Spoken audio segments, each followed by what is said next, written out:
Somos Bonita Radio. Síguenos en youtube.tv/channel Bonita Radio, en bonitaradio.net, facebook.com/Bonita Radio y en Twitter, Bonita-Radio. En línea con tu mundo.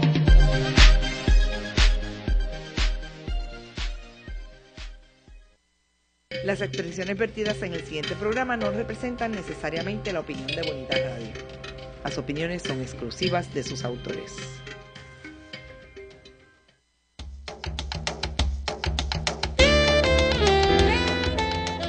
Bienvenidos a Puerto Crítico, un puerto seguro para la crítica, desde el amor y la alegría, desde el compromiso y la solidaridad.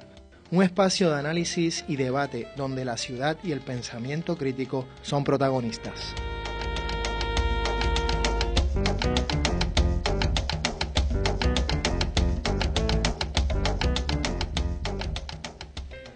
Bienvenidas y bienvenidos a Puerto Crítico. Estamos en Red Global, aquí en Bonita Radio, y en este programa en Red Translocal, ya que les habla Juan Carlos Rivera Ramos, alias Juanqui, desde San Juan de Puerto Rico, y Miguel Rodríguez Casellas desde Sydney, Australia. ¿Cómo estás, Miguel?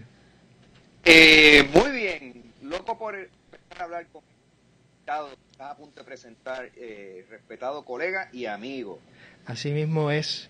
Primero que nada, déjeme hacer un paréntesis. Disculpe que hemos empezado un poquito tarde, pero ya estamos aquí listos para recibir a ese colega, a ese amigo que nos va a hablar hoy de un tema muy importante y que definitivamente ha estado muy presente en las últimas semanas en los medios de comunicación debido a la muerte, el suicidio del actor de Hollywood, Robin Williams. Y tenemos con nosotros al psicoanalista Alfredo Carrasquillo. Bienvenido, Alfredo, ¿cómo estás? Un placer estar con ustedes, con los radioescuchas de Bonita Radio y con Miguel también allá en Sydney. Gracias por la invitación. Alfredo, habrían obviamente muchas maneras de mirar este tema y resulta, como sociólogo al fin, me gusta mirar, tratar de mirar, tener un ángulo más, pues, valga la redundancia, social de las cosas. Y es tal vez un ángulo que no se acostumbra a tener cuando se habla del suicidio. Usualmente el enfoque es uno individual, donde, pues, ya sea psicológico o psiquiátrico, pues, donde la psiquis, digamos, de la persona es la que se estudia. Sin embargo, pienso en la formación de la sociología y recuerdo cómo Emil Durkheim usó el suicidio como análisis de estudio precisamente para demostrar esa realidad que llamamos la sociedad y de alguna manera pues también integrar su disciplina como una disciplina científica y respetable en la academia. ¿Cómo tú ves esa relación, si alguna, entre las fuerzas sociales y esto que llamamos el suicidio? Claro que sí. Mira, yo plantearía que, contrario a la psiquiatría o a la psicología, para los psicoanalistas no existe el individuo y no hay tal distinción entre lo individual o intrapsíquico, como le llama alguna gente, y lo social, sino que somos sujetos, sujetados a un lenguaje, sujetados a un lazo social y a un contexto particular, y nada que de lo que un sujeto experimenta está desvinculado de ese entorno, de ese contexto, de ese escenario social, político en el que le toca vivir, ¿no? En ese sentido, hay ahí una falsa separación. Y tal vez yo creo que una de las formas más graciosas y trágicas y tristes de ver esto es después que ocurre un acontecimiento de una persona desconocida que se descubre que fue un suicidio, ver en las noticias, en los telediarios este tema de, bueno, no se sabe por qué lo hizo, ¿no? Porque lo que sucede usualmente con el suicidio es el desconocimiento respecto a las posibles causas del acto, ¿no? Porque como acto el suicidio de alguna manera desvincula con el lazo social, ¿no? Supone una ruptura con el lazo social y deja al resto de la gente en la más absoluta de las incertidumbres, aun si se deja una nota que intente explicar lo que pasó. Pero al mismo tiempo yo creo que el ver esto, ese afán de ver el suicidio como el acto más individual posible, es una forma de los otros tratar de no verse implicados en ese acto suicida, ¿no? Cuando yo creo que los otros con los que ese sujeto suicida ha hecho lazos sociales están increíblemente implicados en ese acto. Miguel. Sí, no, es el tema de las responsabilidades compartidas entre unos y otros. Y un poco indagando en esa pregunta de arranque, Alfredo, y qué bueno tenerte, porque o sea, hablamos de psiquiatría, hablamos de psicología, y uno pues piensa ya en unas visiones preestablecidas de cómo ver las cosas. Tú vienes del psicoanálisis, que pues en Puerto Rico parecería ser una postura política, en otros lugares, en Argentina particularmente, pues nada, son discursos aceptadísimos y son parte de la discusión pública, mediática y demás. Pero desde la perspectiva del psicoanálisis, ¿qué nos pudieras decir que es distinto, digamos, a esos distanciamientos, como expresaste, a todas esos análisis preempacados que uno escucha? O sea, sobre todo esta cuestión de que el desbalance químico, la medicación como terapia, todas las razones y causas y soluciones que se circulan como que debieron haberse considerado y no se consideraron. ¿Qué se puede considerar desde el psicoanálisis, más allá de lo que nos has dicho, que merece compartir con nuestra audiencia? Porque el tema definitivamente pues ha disparado muchísimas discusiones y en muchas direcciones, pero sí, sentimos el vacío de la postura psicoanalítica. Claro. Mira, yo creo que siempre es bueno recordar o regresar a esa vieja anécdota que relata cuando Freud llega por primera vez o por única vez a Estados Unidos a dar las conferencias en la Universidad de Clark y dice algo así como que esta gente no sabe que venimos a traerle la peste, ¿no? Y en efecto, hubo algo de eso y no es casualidad que sea en Estados Unidos ese centro hegemónico de cierta forma de vivir el capitalismo y la cultura del espectáculo, donde se busca funcionalizar y domesticar y desvirtuar y tergiversar al psicoanálisis, ¿no? Y donde también, después de un momento hasta cierto punto hegemónico, hasta los años 50, hoy es una práctica totalmente marginal, pero fíjense cómo los norteamericanos no dejan de reaccionar visceralmente y con violencia hacia el psicoanálisis. Entonces, ¿qué es lo que trae esa peste que incomoda tanto cuando es hoy algo tan marginal, ¿no? Entonces, pues incomoda, yo creo, ante todo el segundo Freud. Es decir, Freud a partir de cierto momento, concretamente en 1919, concluye que la tensión al interior del alma humana, entendiendo alma como la psique, ¿no? Es una tensión no entre el principio de realidad y el principio del placer, sino entre eros y tánatos, ¿no? Entre la pulsión de vida y la pulsión de muerte.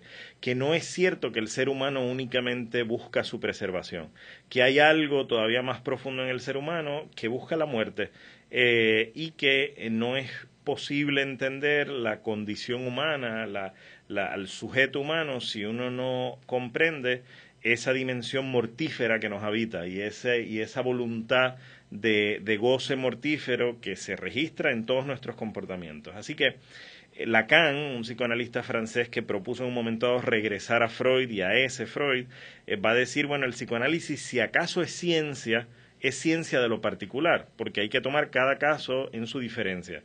Psicoanalistas de tradiciones, insertos en esas tradiciones, pero más recientes, dicen, olvidémonos de que el psicoanálisis es una ciencia, incluso olvidémonos que es una clínica. El psicoanálisis es ante todo una práctica ética.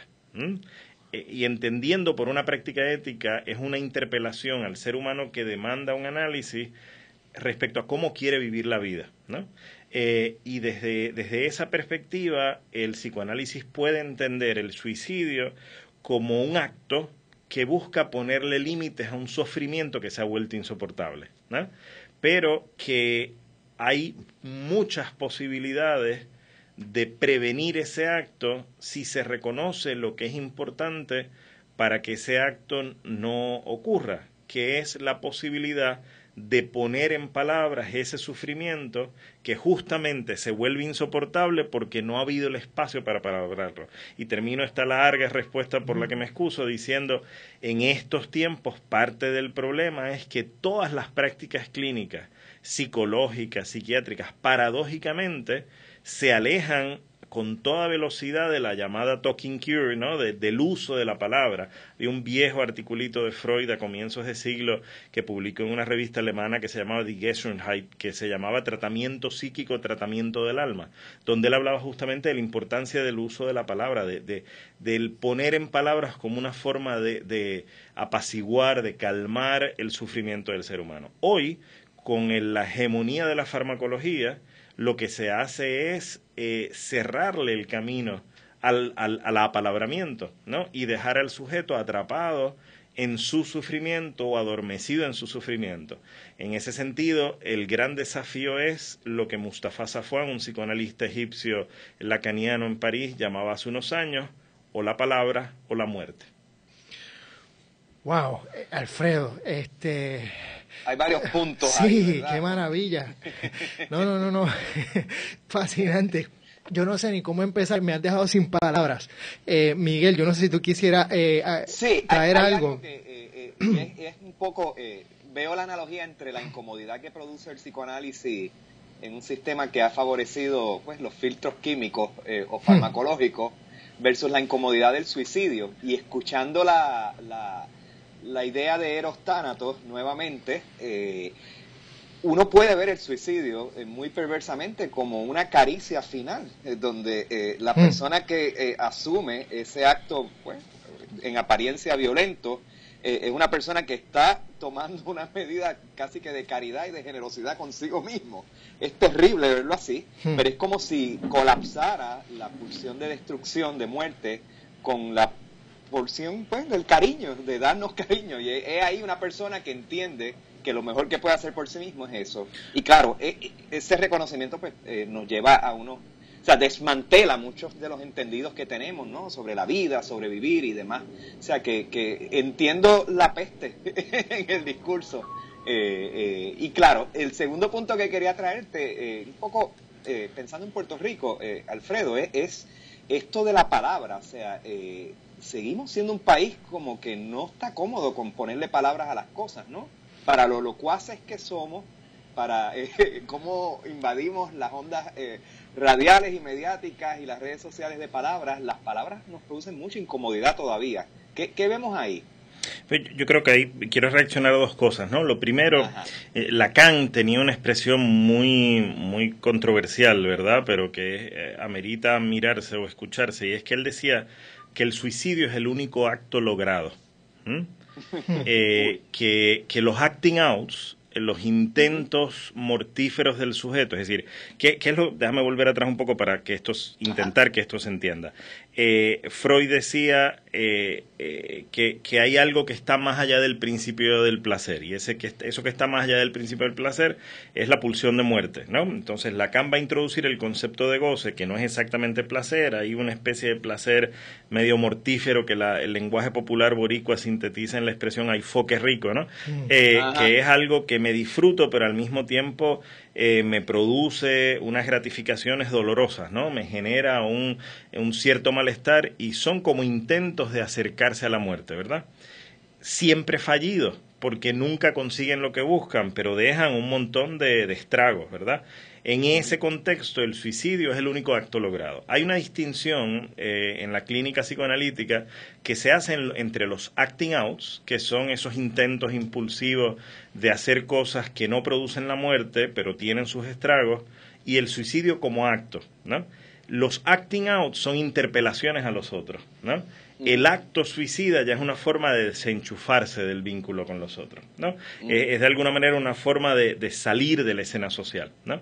Que deja un poco en situación bastante compleja a los demás. Hay psicoanalistas que van a plantear de manera muy contundente y muy controversial para el Estado de Derecho que regula la salud mental en países como el nuestro, que el suicidio, lo importante, dice alguien como Willy Apollon, un psicoanalista haitiano que trabaja en Quebec, uno de mis maestros, lo importante es que el clínico explore que el suicidio sea un acto ético, ¿no? lo importante es que sea un acto ético. Si la persona opta por el suicidio, ese suicidio tiene que ser un acto ético. Un caso de esto son la gente con condiciones de salud terminales que a partir de cierto momento concluyen que su vida ya no tiene sentido y quieren elegir esa ruta.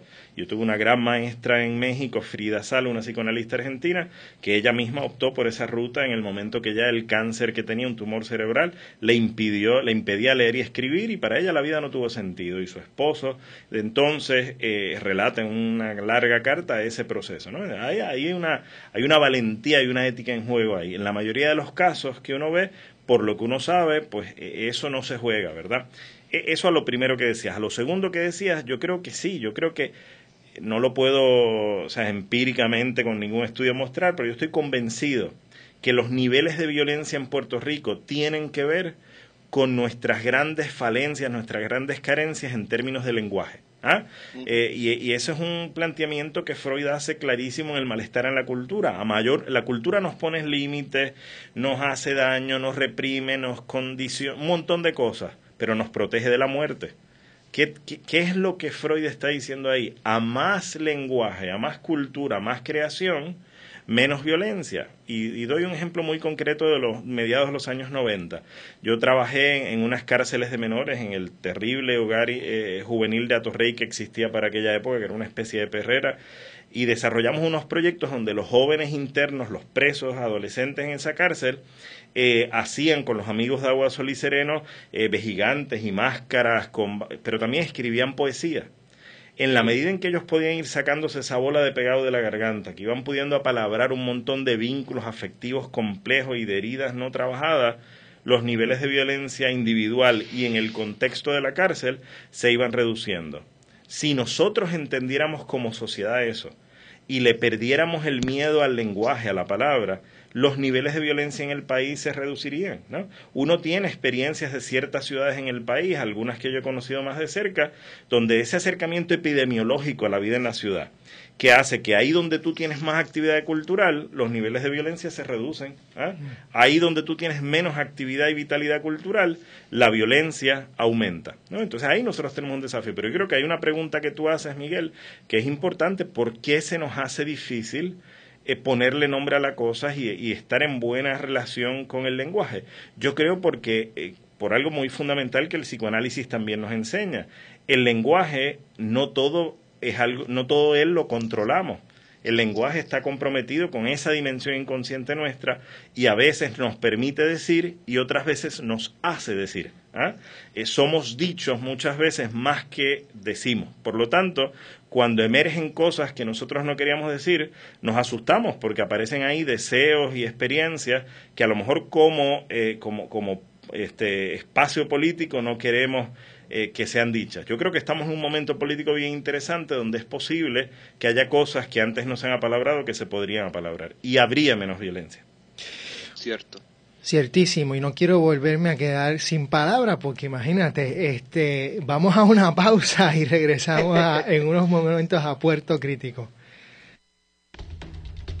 Soy el licenciado José Ariel Nazario y les invito todos los miércoles a las 10 de la mañana a escuchar el análisis legislativo único, política, sociedad, economía y temas de actualidad de nuestra realidad puertorriqueña. Recuerde, La Previa, todos los miércoles a las 10 de la mañana por Bonita Radio, en línea con tu mundo. Ecos e Iconos es un espacio de amenas entrevistas. Hacemos un retrato radiofónico a los exponentes del teatro, la danza, el cine, la radio, la televisión, el performance e internet. Conversamos y a la vez documentamos de dónde surge una idea, su desarrollo, trascendencia y relevancia. Escuche a los Ecos e Iconos de la cultura todos los sábados a las 2 de la tarde por bonitaradio.net. Y regresamos a Puerto Crítico con el psicoanalista Alfredo Carrasquillo, hablando sobre el tema del suicidio. Y Alfredo, estabas hablando de tantas cosas tan importantes y fascinantes a la vez, y mencionabas a Lacan, Si no me equivoco, te consideras un psicoanalista lacaniano, ¿correcto? ¿O me equivoco? ¿O sí, eso, sospecho que muchos lacanianos en Puerto Rico y fuera dirían que eso es una barbaridad, porque hay en todas las tradiciones, la lacaniana incluida, muchos dogmatismos y la asumen como religión, y yo me he encontrado en contextos de intercambio con psicoanalistas o aspirantes a psicoanalistas en Puerto Rico que me dicen, ¿y eso dónde está en Lacan? Y yo digo, pues no está en ningún sitio. Pues entonces haberlo dicho antes, entonces no eres lacaniano, estás hablando desde el left field. Yo me fundamento en eso, parto de eso porque creo que hizo una gran contribución, pero si elegí el psicoanálisis es porque no quería elegir la religión, así que no la voy a convertir en una religión. Y en Puerto Rico, ¿cómo digamos, ya hablaste un poco sobre precisamente esa condición, por llamarle así, de la falta de apalabramiento? Por otro lado, ¿cómo está la otra parte, la parte de precisamente el análisis de ese proceso? ¿Existe mucho psicoanálisis en Puerto Rico? ¿Existe algún tipo de reflexión sistemática que se esté dando, alguna organización? ¿Sí? Existen varias, pero yo creo que el psicoanálisis es y va a seguir siendo marginal, ¿no? Yo creo que estamos viviendo un momento interesante donde, a pesar de la hegemonía indiscutible de la farmacología, de la cosa genética, de todos estos intentos de mirar todo inscrito de alguna manera en el organismo, of all people, los neurocientíficos empiezan con sus investigaciones a evidenciar que Freud tenía razón en un montón de cosas que decía, y tú te encuentras gente como Eric Kandel en la Universidad de Columbia que empieza a decir, oye, aquí hay que revisitar un montón de cosas que el psicoanálisis ha planteado y que están ahí. Yo creo que lo que empieza a ocurrir de manera muy discreta, pero de manera muy contundente, es que hay cosas que ni la psiquiatría, ni las neurociencias, ni la ciencia en general puede convertir en su objeto de estudio. Y el psicoanálisis está ahí para ofrecer de alguna manera respuesta a eso, ¿no? Es decir, hay cosas en la condición humana, el modo en que en nosotros opera la pulsión de muerte, por decir algo, el modo en que opera en el ser humano el deseo, hay una cantidad de cosas que no pueden estar inscritas en el organismo, ¿no? Yo creo que aquí la diferencia fundamental que la ciencia no es capaz de entender es que en el organismo hay la energía necesaria para cumplir las funciones orgánicas, y así operan los animales. En los seres humanos, en los sujetos, en la medida en que tenemos lenguaje, no hay organismo, sino que hay cuerpo. Y la diferencia entre el organismo y el cuerpo es que en el cuerpo, como fruto del encuentro traumático con el lenguaje, hay un exceso de energía. Y los seres humanos, a diferencia de los perros o los caballos o las vacas, tenemos que decidir continuamente qué hacemos con el exceso de energía que nos habita. Y ahorita, antes de empezar el programa, hablábamos de que no nos da tiempo para hacer las cosas y los cansados que estamos, pero lo cierto del caso es que nos sorprendemos todo el tiempo porque en el momento donde más agotados estamos, algo ocurre que nos energiza, ¿no? Entonces, eso no es un problema ni científico ni clínico, eso es un problema ético. ¿Qué el ser humano hace con el exceso de energía que le habita, que Freud llamaba pulsión? ¿Qué hacemos con nuestra pulsión? ¿La utilizamos para crear o la utilizamos para destruir? ¿La utilizamos para destruir a otros o para destruirnos a nosotros mismos? Ese es el ámbito de los dilemas humanos.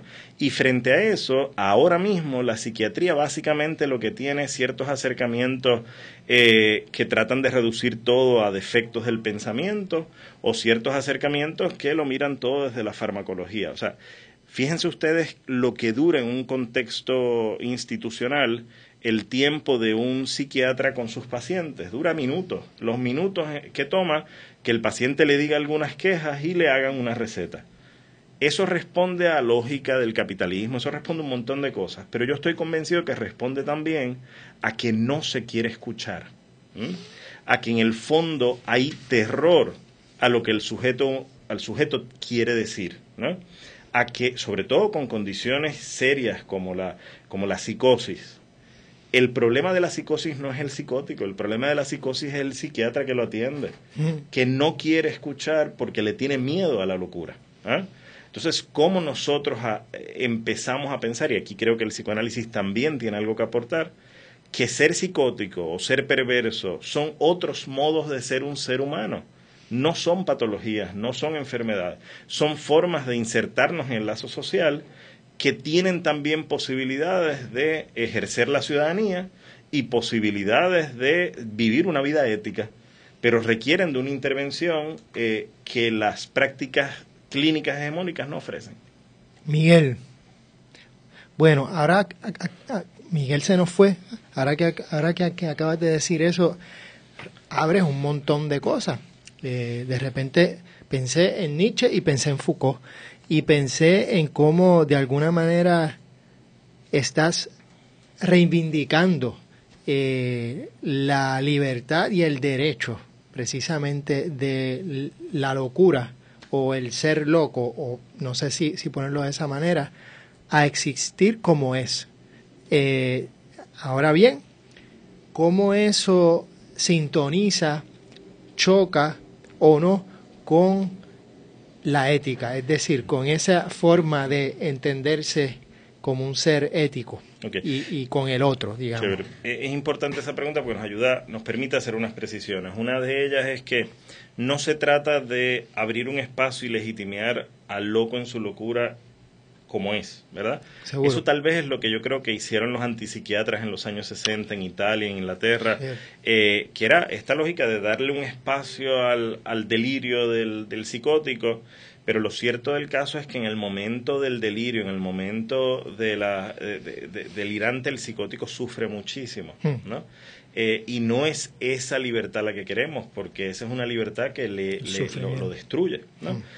Lo que queremos es dar espacio a ciertas prácticas clínicas que psicoanalistas, por ejemplo, han ido construyendo a lo largo de muchas prácticas rigurosas, para ir creando las condiciones para que ese psicótico, por ejemplo, pueda establecer una relación con la realidad y con sus delirios que le permitan hacer lazo social con los otros. Fíjate que el delirio de alguna manera es un lenguaje donde el psicótico no puede hacer lazo social porque escucha voces, porque habla cosas que los demás no entienden, entonces está de alguna manera fuera del lazo social.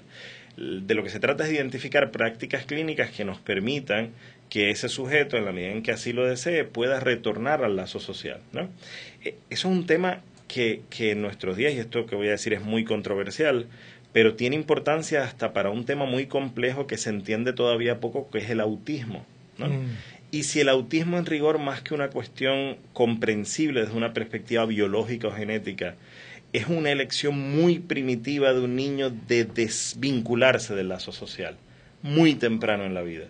¿Cómo manejamos eso desde la perspectiva de quien entiende que ese niño autista es un sujeto y no meramente una cosa, no meramente un organismo, ¿no? O sea, yo creo que si nosotros le restituimos el valor y el lugar a la cultura, al lenguaje, en nuestra condición de sujeto, las coordenadas éticas de las prácticas clínicas tienen que repensarse, ¿no? Pero obviamente en estos campos a los clínicos les es más cómodo y más fácil convertir al otro en un objeto, ¿no? Y no bregar con la condición de ese sujeto que está jugándose ahí, ¿no? Alfredo, ya has mencionado al principio que para el psicoanálisis no hay individuos sino sujetos. Y a la misma vez estás hablando ahora de cómo desde algunas perspectivas se tiende a identificar al autista como un objeto y no como un sujeto.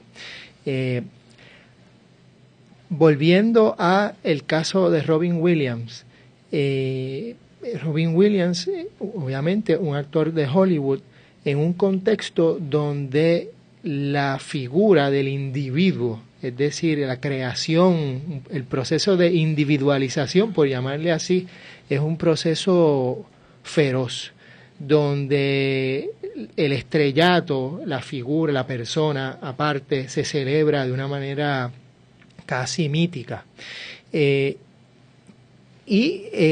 pregunto, ¿cómo tú crees? Obviamente aquí estamos en la total especulación, no es para buscar las causas del suicidio de Robin Williams, pero ¿habrán momentos más fértiles que otros en donde el suicidio sea una opción? No sé si esta es la manera de preguntarlo o si me estás entendiendo por dónde voy, Pero vamos a una pausa y regresamos en unos momentos a Puerto Crítico.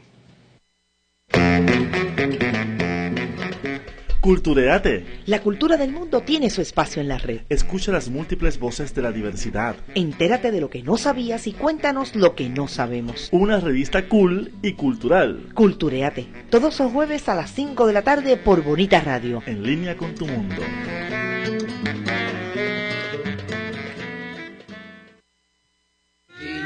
Todo lo que hago lo hago por ti. Es que tú me sacas lo mejor de mí. Soy todo lo que soy, porque tú eres todo lo que quiero por ti.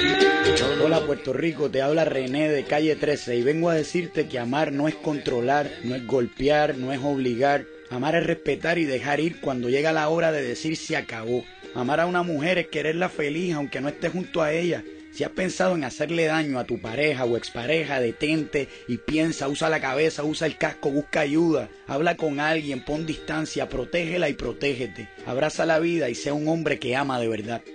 El amor no mata, no agrede, no controla. El verdadero amor libera. Únete a Proyecto Matria, Prensa Comunitaria y esta estación. Y di no a la violencia machista. Que no muera una mujer más. Por ti, todo lo que hago lo hago por ti. Es que tú me sacas lo mejor de mí.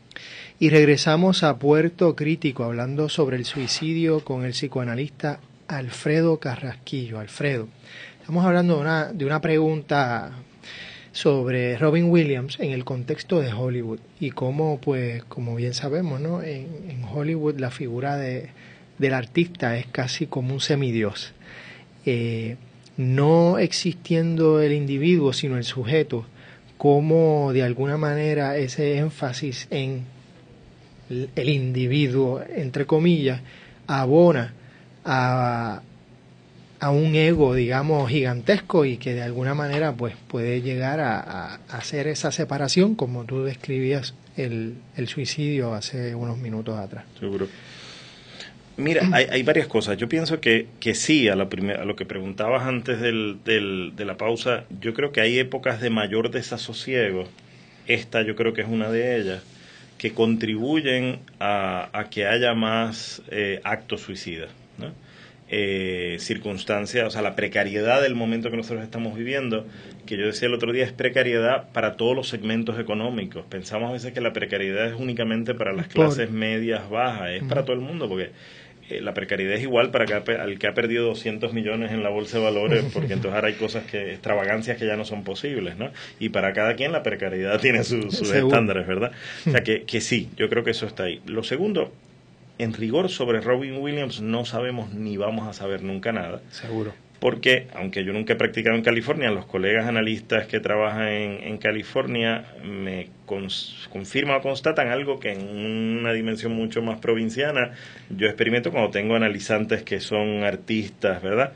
Son gente que la escena social los obliga a siempre estar en personaje, ¿eh? Es decir, a vivir la vida actuando esos ideales que en algún momento han encarnado para la sociedad. Y en buen puertorriqueño, llevando la procesión por dentro, ¿no? Claro. En ese sentido, sobre el lado oscuro del corazón, como decía Subiela, sobre esa parte de la que nosotros no sabemos, no tenemos idea qué estaba pasando, ¿verdad? No podemos saber. De la experiencia, lo interesante, yo creo, donde algo podemos atisbar, es en los efectos de la muerte de Robin Williams en la escena social, ¿no? ¿Qué efectos eso tuvo en todos nosotros, ¿no? Es decir, como un personaje que de alguna manera en sus múltiples encarnaciones en las películas y demás, encarnaba ciertos ideales, ¿no? Es decir, para mí, Keating, el personaje, el maestro en Dead Poets Society, es el maestro que yo algún día quiero llegar a ser, ¿verdad? Y así sucesivamente, o Patch Adams, ¿verdad? Encarna una ética clínica que de alguna manera, ¿verdad? En mi trabajo en hospitales, apoyando en una junta directora de un hospital, siempre es un parámetro ético, una aspiración, ¿verdad? Yo creo que hay algo de eso para un montón de gente, y eso hay que mirarlo. También yo creo que su obra nos ayuda a pensar algunas de las cosas que hablábamos.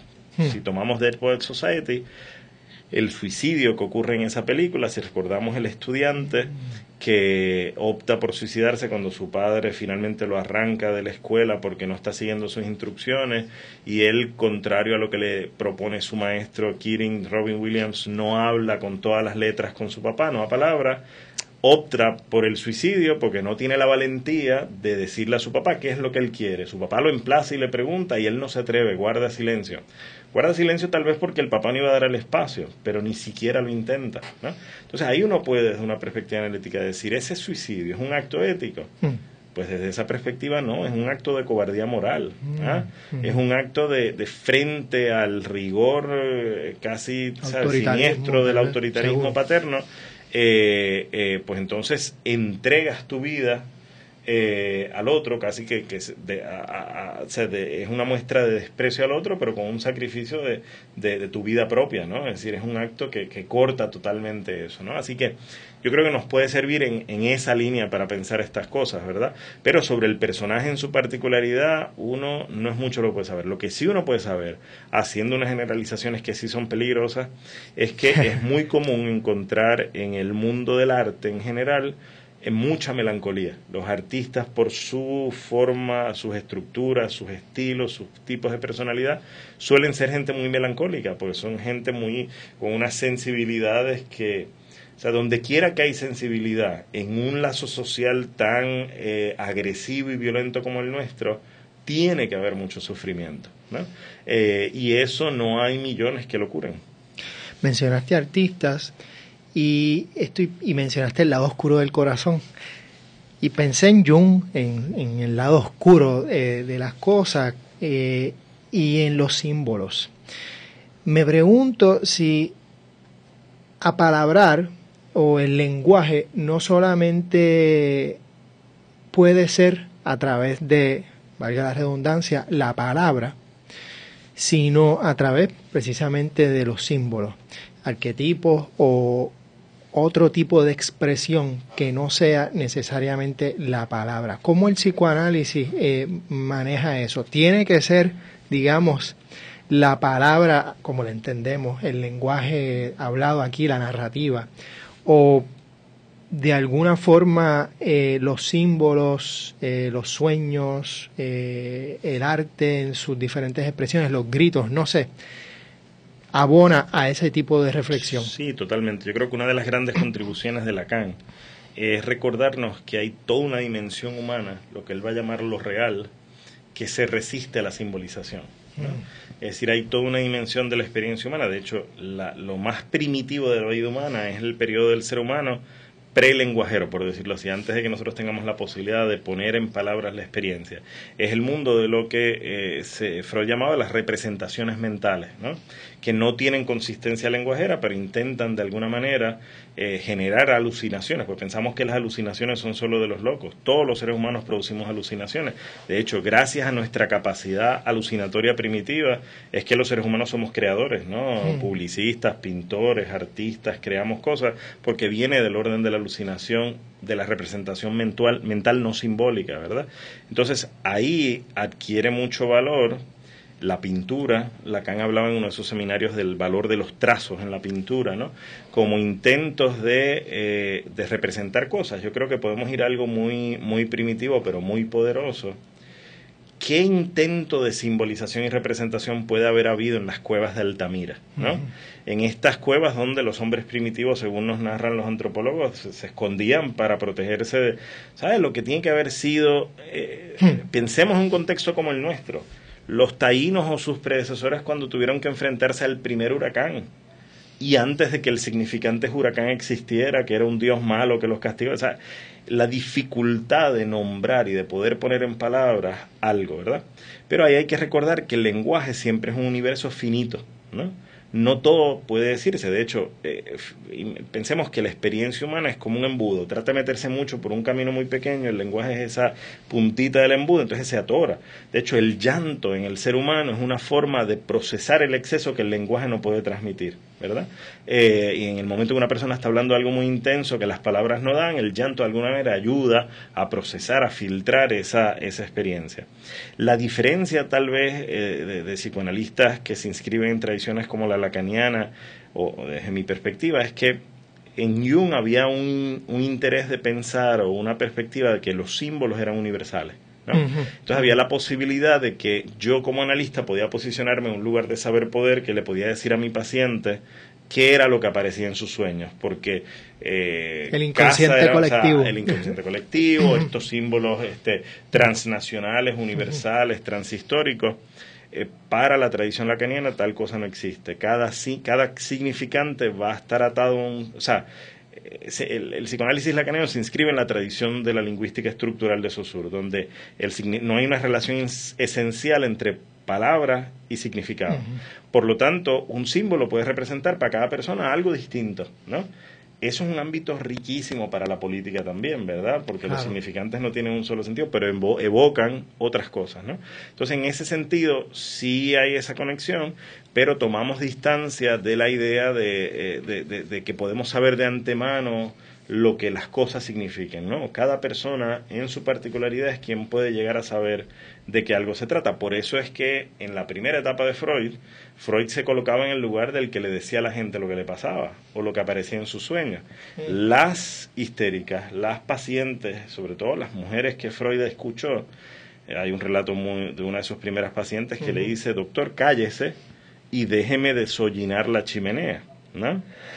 Y hay un colega colombiano, Mario Elkin Ramírez, que dice: esa paciente le enseñó a Freud de modo que allí donde el amo era, el analista pudo advenir, ¿no?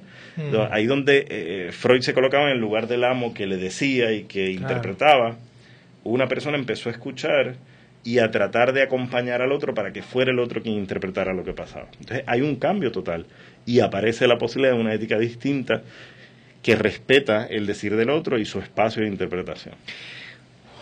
Pienso, ahora me vienen a la mente dos imágenes, o una imagen y otra cosa que no es una imagen necesariamente. Una es el espejo y la otra es el silencio. El espejo en el sentido de que escuchándote, en este caso, el analista viene a ser como un espejo silencioso, no que repite lo que el paciente, en este caso, o clínico, no sé cómo se llamaría en el psicoanálisis, habla o apalabra, sino que lo escucha, está en silencio. Es esa postura la que de alguna manera se reconoce un desahogo o interviene en el proceso del hablar el psicoanalista, porque ya me dijiste que antes sí Freud se pasaba de alguna manera interpretando in situ, pero ¿cómo es hoy, digamos? ¿Cómo cambiaría eso? Digamos que en parte el silencio sí, pero no del todo, como lo plantea, y el espejo no. Porque parte de lo que Freud establece con el dispositivo psicoanalítico es que a partir de cierto momento el paciente, lo que nosotros le llamamos analizante, y el analista no van a estar frente a frente mirándose, sino que se usa el recurso del diván para que el analizante pueda hablar y asociar libremente. Freud tenía un relato muy lindo que le decía a los pacientes algo así como: imagínese que usted está sentado en un tren y me va a contar sin censurar nada todo lo que ve por la ventana, ¿no? Y entonces, para que no haya riesgo de contaminación, no hay contacto visual, ¿no? Y el analista se sienta detrás del diván sin que se vean uno al otro, ¿verdad? Entonces se trata de romper con eso. Silencio sí. Es decir, un analista italiano, Sergio Contardi, decía: el analista tiene que hacerse el muerto, pero no puede ser un cadáver, porque en los momentos claves de la experiencia tiene que emerger y hablar, porque la responsabilidad del analista es darle dirección a la cura, darle dirección al proceso. No le va a dar dirección a los contenidos. Yo no le digo al analizante de qué va a hablar, pero en los momentos claves donde yo trabajo con lo que él me está diciendo o ella me está diciendo, yo tengo que intervenir con una pregunta, a veces sencillamente haciendo a veces sencillamente cortando la sesión, o a veces repitiendo algo que dijo, ¿no? O conectando algo que está diciendo hoy con algo que dijo 10 sesiones atrás, ¿no? Y eso, de alguna manera, son actos analíticos que van a llegar a hacerlo si producen resultados, que buscan darle dirección y encaminar el proceso para que no sea un proceso infinito y donde no pase nada. Claro. Con esto vamos a una pausa y regresamos a Puerto Crítico. Que paren el reloj, que suban esa música, Soy Oscar Villarini y te invito a que estés conmigo todos los jueves a las 7 de la noche en Musicaliza. Tendremos entrevistas, artistas y sobre todo mucho entretenimiento. No te olvides, todos los jueves a las 7 de la noche por aquí, por Bonita Radio, en línea con tu mundo.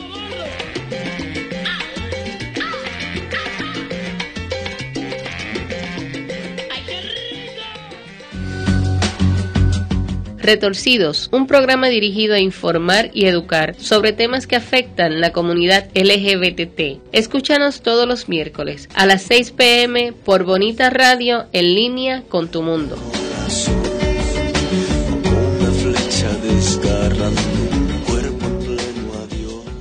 Se mira con las manos y se toca con los ojos. Veo. ¿Qué ves? ¿Qué miran las niñas de tus ojos? Color, forma, vacíos, imagen y texto en Veo.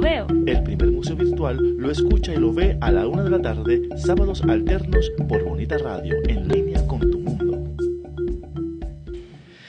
Y regresamos a Puerto Crítico hablando sobre el suicidio, el psicoanálisis y otras cosas más con nuestro amigo y colega Alfredo Carrasquillo, el psicoanalista Alfredo Carrasquillo. Y en la pausa le estaba comentando y preguntando a Alfredo cómo es que uno se hace psicoanalista. Tal vez sería bueno comenzar este último segmento por ahí, porque me parece que puede arrojar luz a varias cosas. Comenzaste diciendo que primero uno se tiene que analizar a sí mismo. Claro. Y fíjate, ahora que me haces esa pregunta, creo que debo volver a una que me hiciste antes, que no fui justo en la respuesta, y es hablar de un poco el ambiente psicoanalítico en Puerto Rico, porque te respondí en ese momento, esto es y va a seguir siendo seguramente muy marginal, pero yo creo que en Puerto Rico se está viviendo un momento de mucha vitalidad para el psicoanálisis, contrario a otras épocas, ¿no? Marginal todavía, pero cada vez uno ve más gente interesada, ¿no? Ha habido gente que estuvo en Puerto Rico, como la psicoanalista turca Elda Brevalla, que enseñó muchos años en la Universidad de Puerto Rico, luego se regresó a Istambul.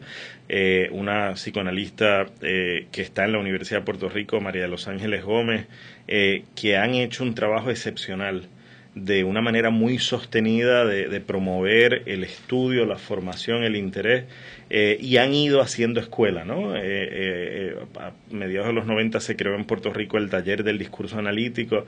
Antes existieron analistas, es decir, en los años 50 llegaron algunos analistas a Puerto Rico que se formaron en Estados Unidos, la mayoría de ellos, pero nunca hicieron escuela, nunca se dedicaron a formar analistas, sino que tuvieron sus prácticas. La mayoría de ellos renunciaron al psicoanálisis y se entregaron a la farmacología. Tal vez 2 de ellos se mantuvieron bastante fieles al psicoanálisis hasta su muerte, Víctor Bernal y del Río y Rafael Padro Yumet. El resto optaron por otras rutas, ¿no? Y hay hoy, desde la psicología y otras disciplinas, mucha gente trabajando en esto. Existe el taller del discurso analítico, hay presencia en Puerto Rico de la Internacional de los Foros del Campo Lacaniano, hay presencia en Puerto Rico con la que yo estoy vinculado de la Escuela Freudiana de Quebec, se acaba de crear en Puerto Rico la Sociedad Psicoanalítica de Puerto Rico, es decir, la doctora Luisa Ferder, una gran psicoanalista argentina, enseña en la Escuela de Medicina de Ponce y mantiene hace ya algunos años un seminario de psicoanálisis, una gran psicoanalista de niños y adultos, pediatra también. O sea, hay una gente que está haciendo un trabajo bien importante, contrario a los que nos interesamos por el psicoanálisis a comienzos de los 90, que nos tuvimos que ir del país a formarnos o a comenzar nuestra formación.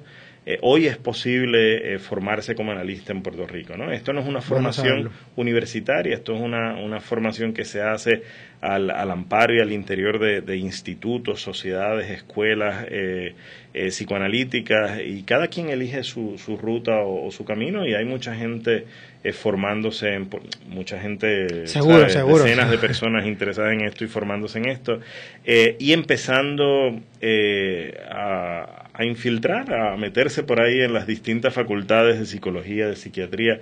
Hay colegas en las escuelas de medicina, y yo creo que los clínicos en general, psiquiatras, psicólogos, están haciendo su trabajo, pero dándose cuenta, los más lúcidos, que hay algo que no marcha, ¿no? Que hay algo en su experiencia, en el trabajo que hacen, que no está produciendo los resultados que tal vez quisieran producir, y empiezan a hacerse preguntas sobre su formación, sobre su práctica, y son la gente que empieza a llegar, ¿no?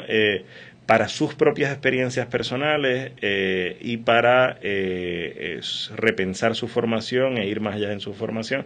Así que uno puede ver, vamos a poder ver de aquí a unos años con más fuerza el impacto de esto en ciertas prácticas clínicas. Yo no diría que va a transformarse el mundo de la salud mental en Puerto Rico, porque hay unas hegemonías contundentes, sobre todo en Puerto Rico, que ¿sabes? La industria farmacéutica todavía tiene una presencia brutal de producción y obviamente también de mercadeo, pero eso va haciendo crisis, ¿no? Eso va haciendo crisis porque vamos viendo que eso de alguna manera sirve para contener ciertas cosas, pero no responde a las preguntas de los sujetos y al sufrimiento humano de la manera que hace falta.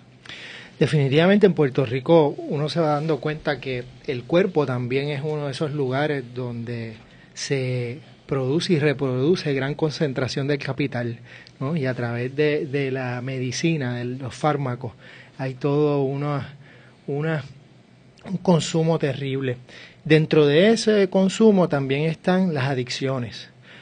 ¿Cómo hay alguna relación? Uno podría de alguna forma relacionar las adicciones con esa pulsión de muerte que hablábamos en el psicoanálisis. Sí, totalmente, porque la lógica adictiva, y aquí cuando hablo de la lógica adictiva no estoy refiriendo únicamente a las toxicomanías, ¿no? Me estoy refiriendo a todo tipo de manifestación adictiva que puede ir desde la adicción a la coca hasta la adicción a Dios, ¿no? Pasando por la adicción al alcohol, al alimento, al consumo, a una cantidad de cosas, ¿no? No con eso estoy diciendo que no puedan haber prácticas religiosas éticas, estoy diciendo que hay formas de manejar la religiosidad que son adictivas, ¿no? Y de hecho parte de lo que ocurre en el país, que es muy complejo, es que la mayoría de los centros de tratamiento para toxicómanos están en manos de iglesias, ¿no? Entonces lo que ocurre es que se sustituye la heroína primero por la Xanax y luego por la Biblia. Entonces no hay ruptura con la lógica adictiva, sino que hay cambio de objeto adictivo, ¿no? ¿Qué es lo que se juega en las adicciones? La compulsión a la repetición.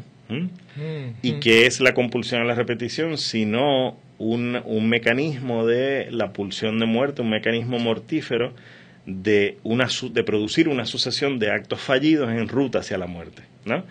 Hasta que finalmente se logra por la vía de un acto, ¿no? De una sobredosis, o se logra por la vía del enfisema que no deja respirar, por el exceso de cigarrillo, o por la diabetes que mata por el exceso de ciertos alimentos, o el vómito de la cirrosis, tú sabes, por el exceso de alcohol, ¿no? Entonces, yo creo que la nuestra es una sociedad profundamente adictiva, en lo que todos estamos implicados, porque todos tenemos nuestras modalidades adictivas, ¿verdad?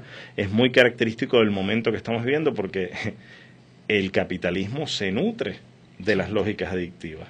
La publicidad las promueve, no necesariamente a las toxicomanías, pero a muchas otras cosas también. Entonces, si uno se habitúa a la lógica adictiva, es muy fácil desplazarse a otras cosas, ¿no? En ese sentido, si promovemos la adicción a ciertas cosas, así sean objetos que no sean de consumo humano, ¿verdad? De comerse o beberse o meterse en el cuerpo, se manifiesta de otras maneras. Es decir, las adicciones a las personas, a los vínculos, a las relaciones, ¿no? Las adicciones a lo materno y a lo paterno, es decir, al no poder romper con vínculos que permitan a la gente subjetivarse, tú sabes, y asumir responsabilidad de sus propias vidas, hasta la adicción a Estados Unidos en un contexto colonial. Es decir, por todos lados en Puerto Rico la adicción está y aparece, así que tenemos ahí un gran desafío. ¿Cómo liberarnos de todas estas adicciones? Es una de las grandes preguntas.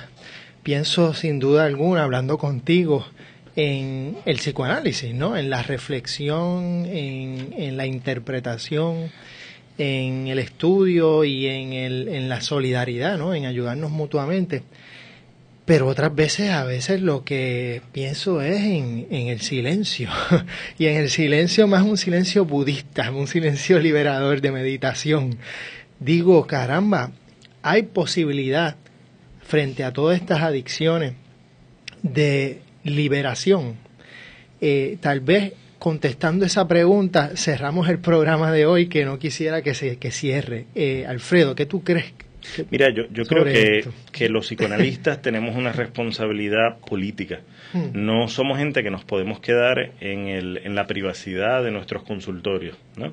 Yo creo que hay una figura bien importante en nuestros días, que es Jorge Alemán, un psicoanalista argentino radicado en España, que así como sostiene su práctica clínica y su creatividad poética, porque es poeta, también está haciendo un trabajo político bien importante a través de sus escritos, a través de sus reflexiones, a través de su apoyo a Podemos, el nuevo movimiento político que ha surgido en Madrid.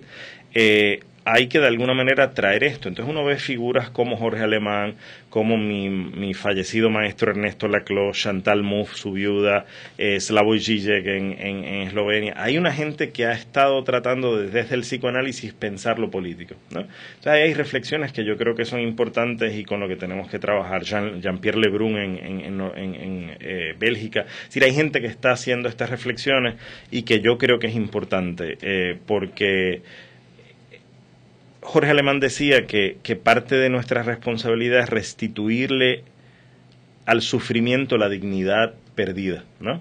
La vida no es un espacio para que estemos en el éxtasis de la alegría continuo como las farmacéuticas o ciertas concepciones del bienestar y la salud promueven. La vida humana también implica sufrimiento y no hay por qué adormecer ese sufrimiento. Hay que aprender a vivir con él, ¿no? Y ese es un desafío que la contemporaneidad tiene que enfrentar. Y ahí yo creo que el psicoanálisis, donde quiera que haya la posibilidad de que tenga un lugar, tiene cosas que decir. Y hay mucho que decir, pero no hay nada más que decir. Así es que, por favor, con estas palabras cerramos y le damos las gracias a Alfredo Carrasquillo por estar con nosotros nuevamente. Gracias a ustedes por la invitación. Hasta la semana que viene en Puerto Crítico. Somos Bonita Radio. Síguenos en youtube.tv /channel Bonita Radio, en bonitaradio.net, facebook.com/Bonita Radio y en Twitter Bonita-Radio.